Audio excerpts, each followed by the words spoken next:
오늘은 사랑과 마음이 없는 신앙생활을 하지 않기라는 제목으로 하나님 말씀 나누겠습니다.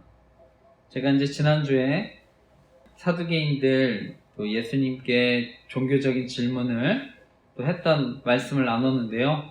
오늘은 그 이어서 또 말씀입니다. 그래서 지난주에 이어서 이번에는 바리새인 율법사가 또 나서서 예수님을 오늘 시험하는 말씀입니다.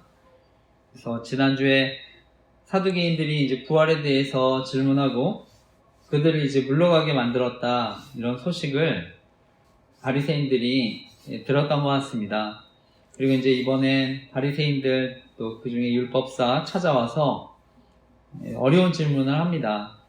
그래서 우리가 살다 보면은요, 찾아오는 삶에 어려운 문제들이 있습니다. 그것은 개인이든 국가든 다 마찬가지라는 생각이 듭니다. 그래서 국가적으로는 요즘에 물가도 많이 오르고 있고요. 또 이제 의료 중원 문제로 또 큰 어려움이 있는데, 저는 무엇보다 환자와 가족들이 정말 피해를 받지 않고 잘 해결되었으면 하는 마음입니다. 그리고 제가 다른 것들에 대해서는 잘 모르겠지만, 또 어쨌든 지역 의료, 또 필수 의료, 이런 것들이 또 해결해야 된다는 건 또 알고 있습니다. 그 중에 이제 외상센터라는 곳, 또 수술 그렇게 하면 운영하면 할수록 또 적자가 나는 구조라고 하는데요. 그러니까 수술을 많이 할수록 어떤 병원에 있는 재정, 축내는 또 천덕꾸러기가 될 수 있다고 하니까, 수익이 나지 않으면 또 이걸 외면할 수 있는데, 필수적인 것도 외면할 수 있는데, 이런 부분에서는 국가가 또 나서줬으면 하는 마음입니다. 우리 또 중증 그런 수술할 때 미국 또 흉부외과 전문의 연봉이요, 일반 의사보다도 훨씬 높기 때문에 또 인기가 높다고 합니다. 그러니까 우리나라랑은 이제 대비가 되는 거죠. 그리고 많은 사람들에게 알려졌던 아주대 병원 번역외상센터 이국종 교수님, 저도 그분 이제 우리나라 외상센터의 현실을 알려줘서 저도 그때 이제 알게 됐는데, 그 외상센터 장비나 인력이 많다 보니까 항상 적자라고 합니다. 그리고 일이 힘드니까 또 연간 그 간호사 사직률이 30%가 이제 넘는다고 하는데요. 그러니까 저는 고생하신 분들 또 그만큼 어떤 금전적인 보상이라도 또 많이 이루어졌으면 합니다. 그래서 미국처럼 어떻게 보면 그런 외상센터에서 일하시는 또 간호사, 의사분들, 저는 성과급 이렇게 더 많이 주는 구조가 또 한편으로 되어갔으면 합니다. 그래서 정말 응급하게 수술해서 또 살려야 되는 분들, 그래서 그분들의 생명을 살릴 수 있는 또 방향으로 발전했으면 하는데, 함께 기도했으면 좋겠습니다. 오늘날 교회적으로는요, 저는 이런 의료와 마찬가지로 필수 의료와 같은 또 교회 사역들이 있다고 생각합니다.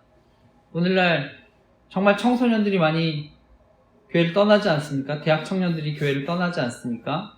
그러니까 그 청소년들을 또 교회로 또 돌아올 수 있도록 하는 또 필수적으로 사역하시는 분들 또 도와야 한다 생각하고요. 또 이단들, 특히 또 요즘에 이단들이 많은 활동을 하니까요, 그 피해자들도 섬기는 또 사역들이 많이 일어났으면 합니다. 그리고 저 개인적으로는 저희 교회가 이제 조직 스토킹 범죄 피해를 또 알리고 또 피해자들도 돕고 있는데, 저는 이것도 꼭 필요한 필수적인 사역이라고 생각을 합니다. 그래서 저는 대학 청년 시절에 이런 조직 스토킹 범죄를 알고 나서요, 그 당시에는 이제 싸이월드라고 하는 제가 미니 홈페이지에 이런 범죄들을 이렇게 올렸었습니다. 제가 그런 걸 알리니까 이제 큰 어려움이 있었는데요. 그리고 제가 나중에 또 해결이 되도록 하나님 앞에 또 기도를 했었는데요. 제가 늘 이런 피해를 겪었던 건 아니지만요, 그러다 이런 범죄가 있다는 것을 알게 되고요. 나중에 이제 교회 개척을 앞두고 있었을 때 우연히 이런 조직 스토킹이라는 그 피해자 카페를 알게 됐습니다. 그때 제가 비로소 그 조직 스토킹 수법이 NLP라고 하는 그 심리가의 수법이라는 것을 또 알게 되는데요. 그래서 제가 이번 주에 그 NLP 가에 대해서 또 글을 퍼와서 또 올렸습니다. 또 카페, 블로그 등에 올렸는데, 저는 이런 피해 수법 이제 알게 되면서요. 이게 하나님께서 또 개척을 앞두고 저에게 주신 사명이라고 생각해서 저도 이제 카페를 만들어서 또 피해자들 돕고 있습니다. 무엇보다 저는 피해자들이 또 극단적인 선택을 하지 않도록 또 생명을 살리기 위해서 또 생명 지킴이 활동을 하고 있는데, 이 사역을 위해서 현재 또 어려움도 있지만 잘 감당할 수 있도록 기도 부탁드립니다. 또 저는 현재 저희 가정의 문제를 통해서 제가 어떤 잘못된 복음이라든지 또 잘못된 영성운동, 또 이게 또 이단만큼 저는 위험할 수 있다고 생각을 합니다. 그래서 무엇보다 잘못된 영성운동, 또 피해자들 또 돕고 싶어서 또 기도하고 있는데, 또 하나님께서 인도해 주시기를 또 함께 기도해 주시기 부탁드립니다. 오늘은 사랑과 마음이 없는 신앙생활을 하지 않기라는 제목으로 하나님 말씀 나누려고 하는데요. 오늘 또 이 말씀을 통해서 또 교훈하시고 또 말씀 듣는 또 모든 분들, 또 말씀 순종하면서 우리가 살아갈 때 하나님의 사랑과 인도하심을 또 경험하는 또 한 주가 되시기를 간절히 기도하고 축복합니다. 오늘 핵심적으로 나누고 싶은 교훈은요, 사랑과 마음이 없는 신앙생활을 하지 않기 위해서는요, 우리가 날마다 하나님 사랑을 경험하고 하나님이 누구신지를 분명히 알아야 한다는 것입니다. 지난주 사두개인들 예수님 찾아와서 부활에 대한 질문했습니다. 그리고 예수님을 시험했는데, 오늘 바리새인들 율법에 대해서 오늘도 종교적인 문제를 가지고 시험하는 그 말씀입니다. 그래서 다시 한번 22장 34절에서 36절 말씀을 다시 한번 읽어보겠습니다. 마태복음 22장 34절에서 36절 말씀 읽어보겠습니다. 시작.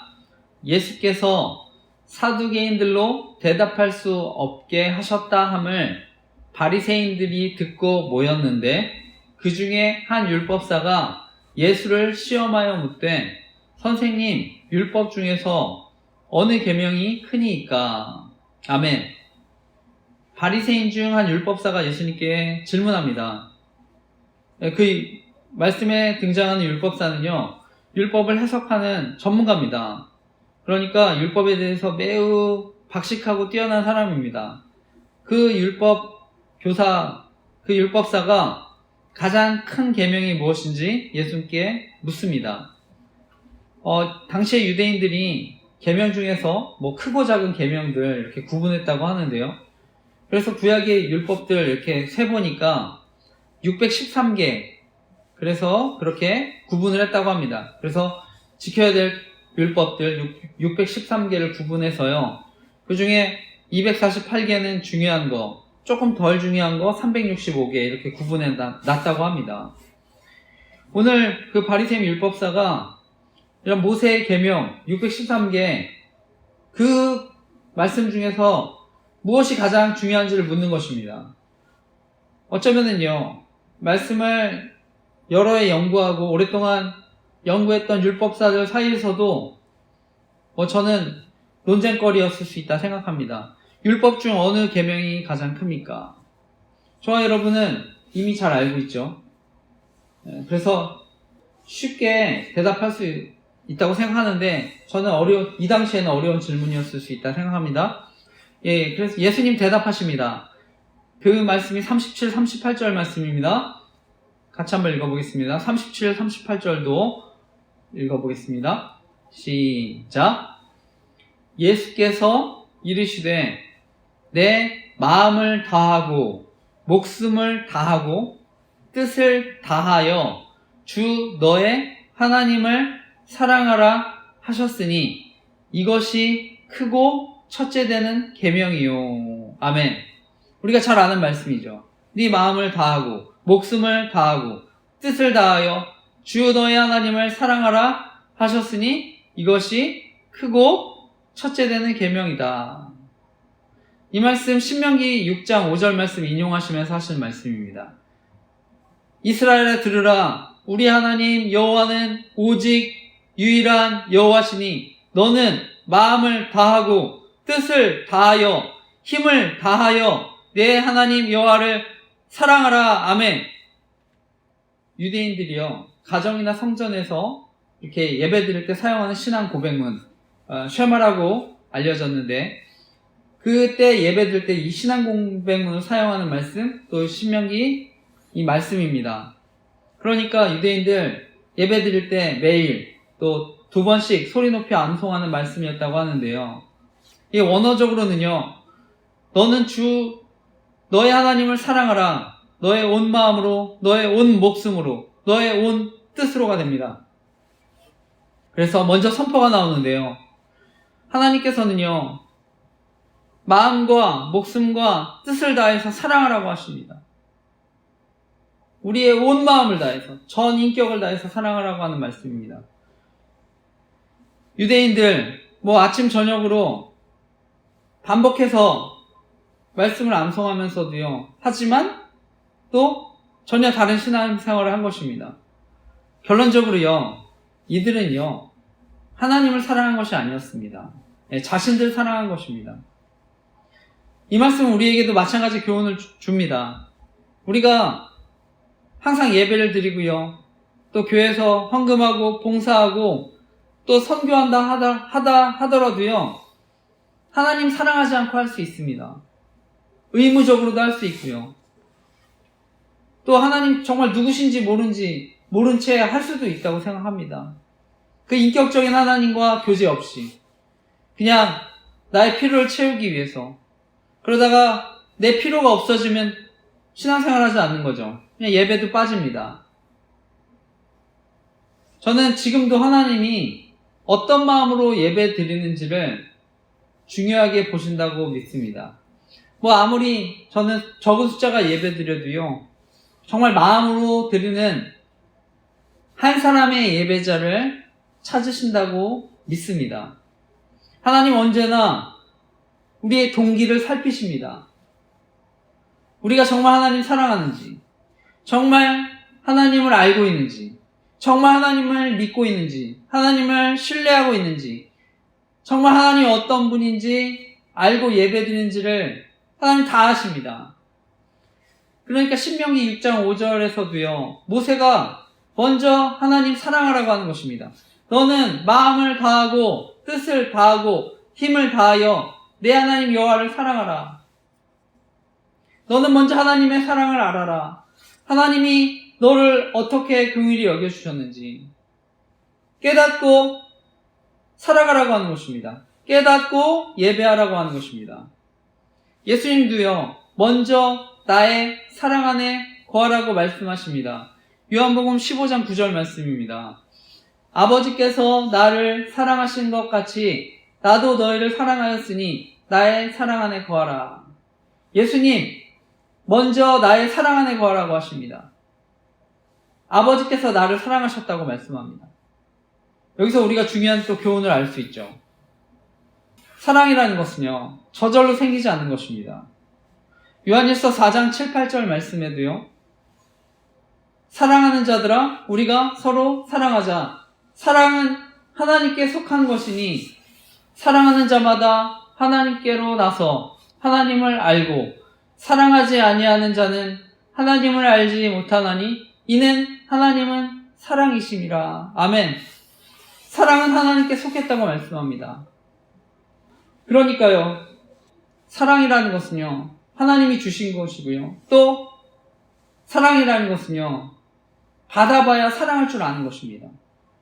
저는 이것을 동일하게 적용하면은 우리가 누가 사랑하고 순종할 수 있습니까?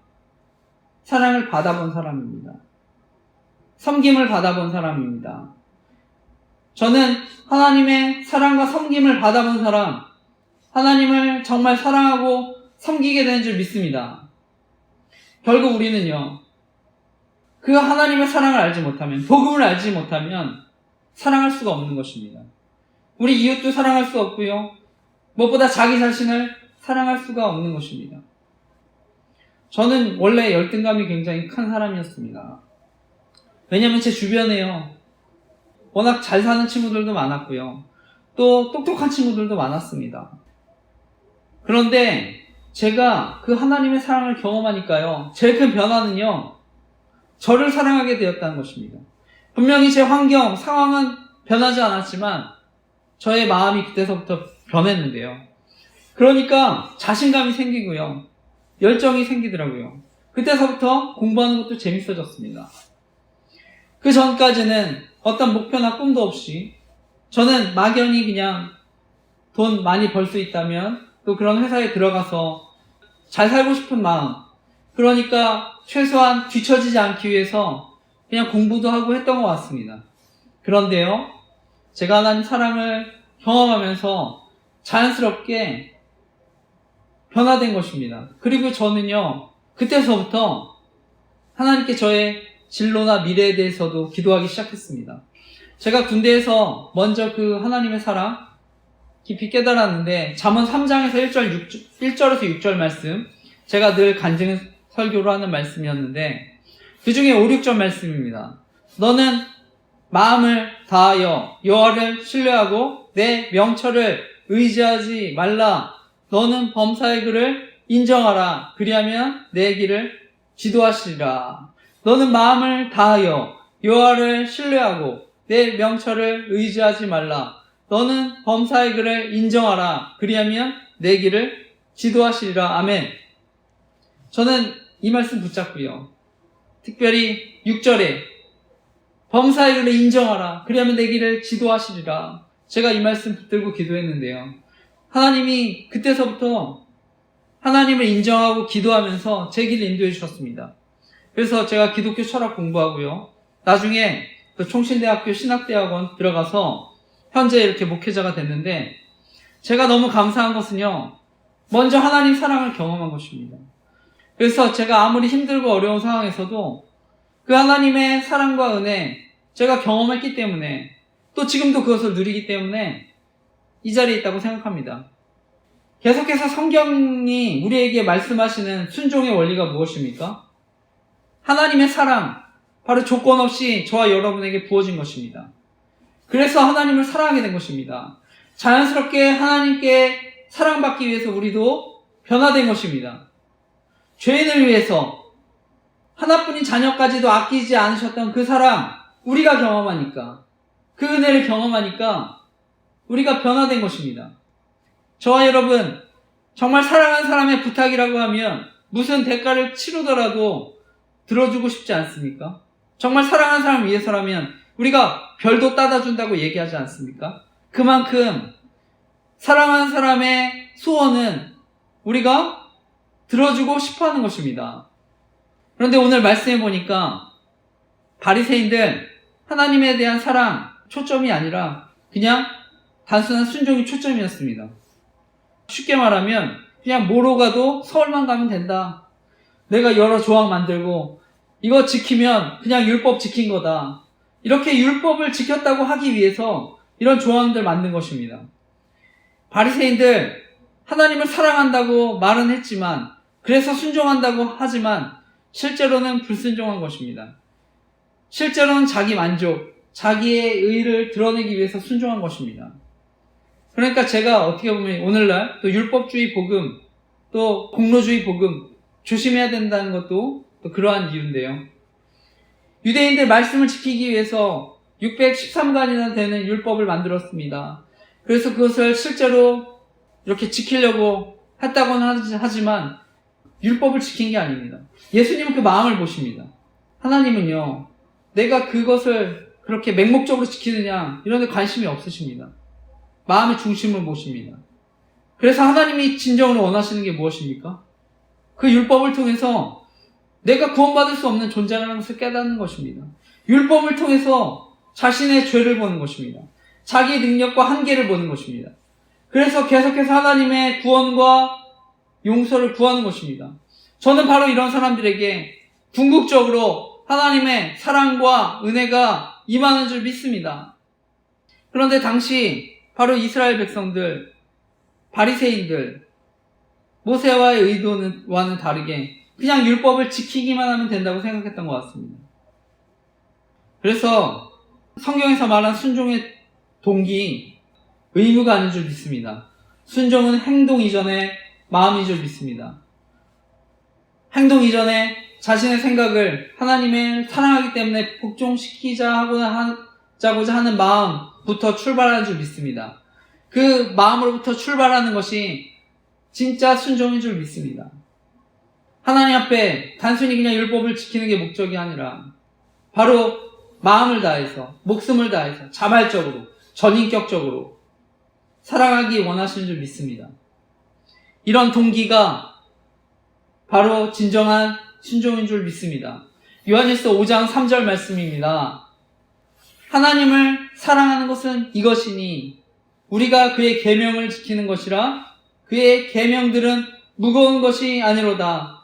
하나님을 사랑하는 것은 이것이니 우리가 그의 계명들을 지키는 것이라 그의 계명들은 무거운 것이 아니로다. 아멘. 하나님의 말씀이 무겁지 않으려면 어떻게 해야 되겠습니까? 사랑하면 됩니다. 자발적인 순종. 그리고 그 순종은 궁극적으로 사람이 아니라 우리가 하나님을 향해 나아가야 하는 줄 믿습니다. 그런데 나의 순종이 진짜 순종인지 어떻게 알 수 있습니까? 저는 순종했다면 기쁨이 있는 줄 믿습니다.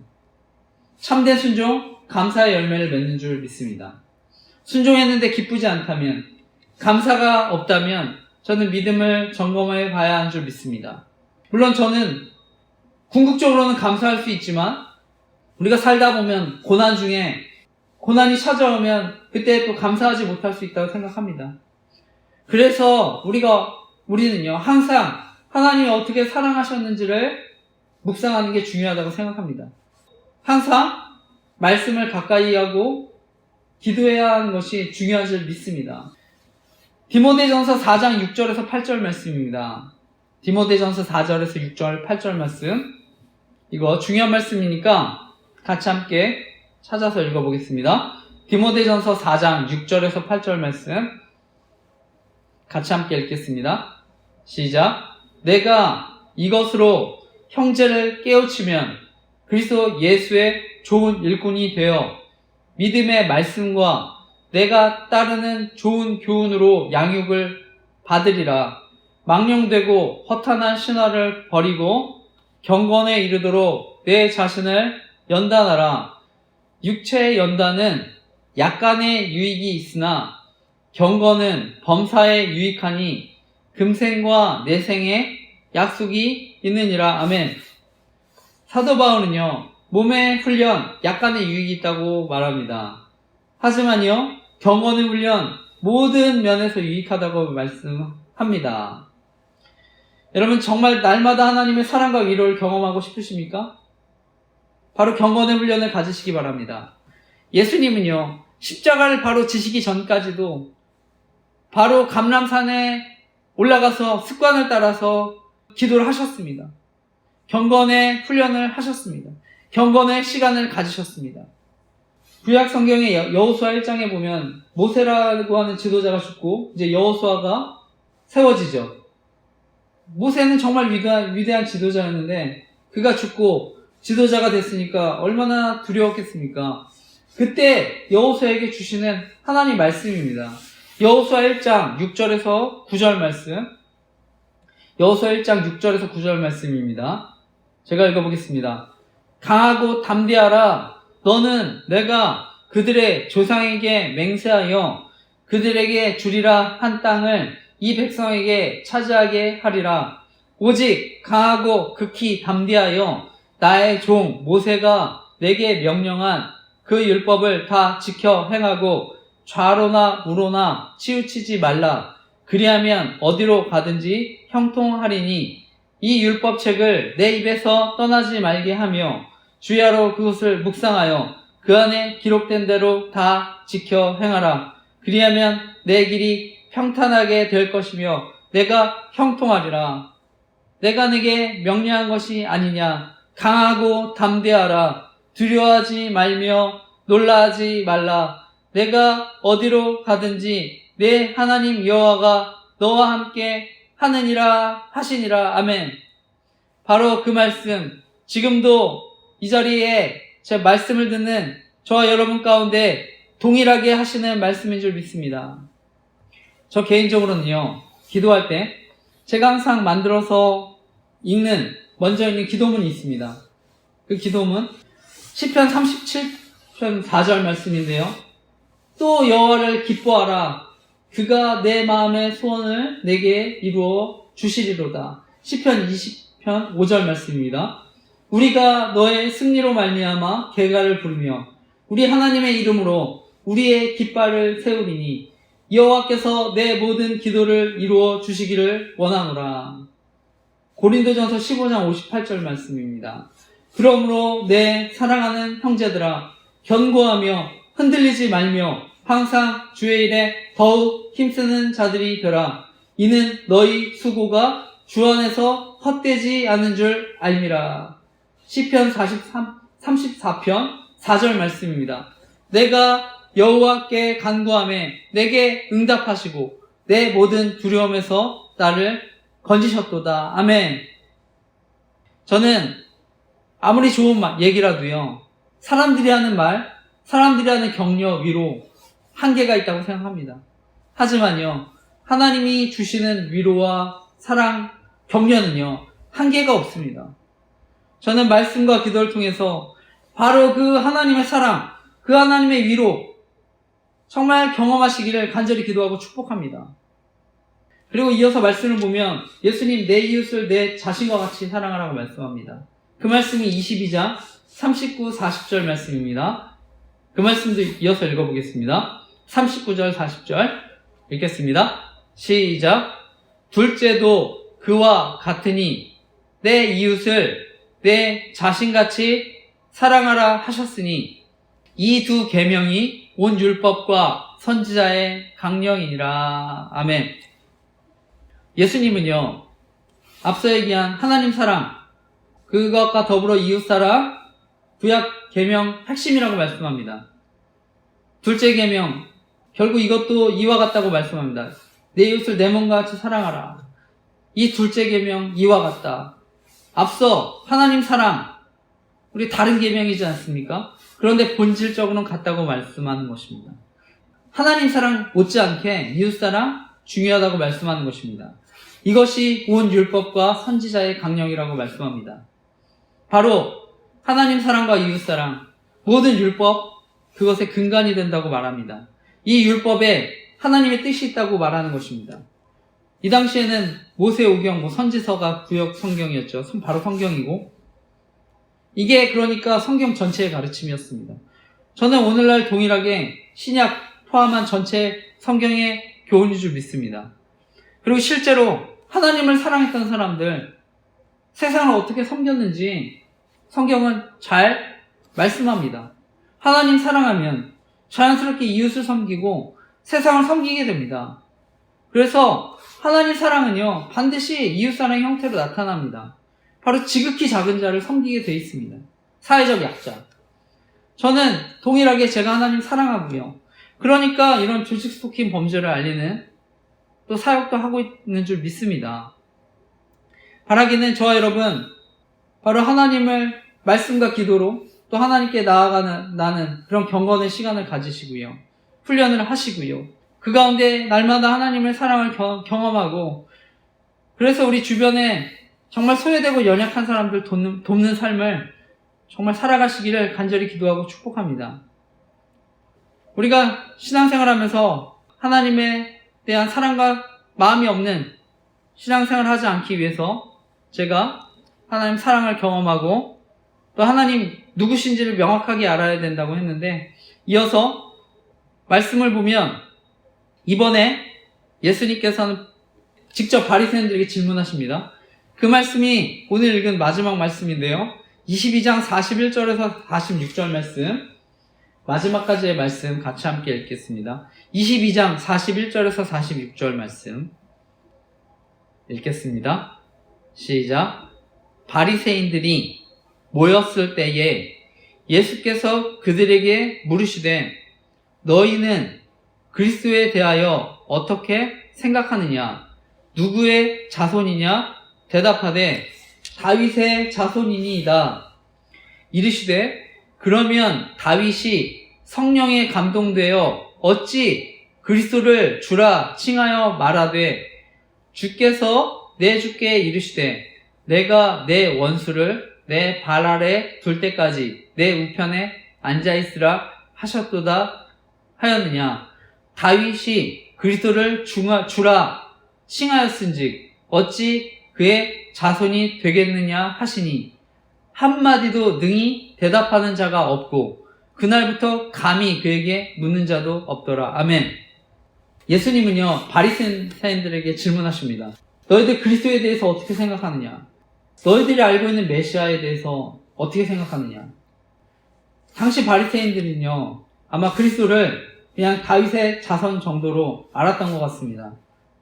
그 메시아가 다윗의 후손 가운데 뛰어난 하나님이 보낸 사람, 그렇게 생각했던 것 같습니다. 그래서 예수님 너희는 그리스도를 어떻게 생각하느냐? 그는 누구의 자손이냐? 물을 때 그들이 대답합니다. 다윗의 자손입니다. 그때 예수님은요 시편 110편 말씀을 인용하시면서 말씀합니다. 다윗이 바로 메시아 그 그리스도를 주라고 얘기하지 않았느냐. 주, 여기서 주라고 번역된 단어, 주인, 소유자, 소유권, 통치자, 우주의 통치자, 가장 높은 통치자를 얘기합니다.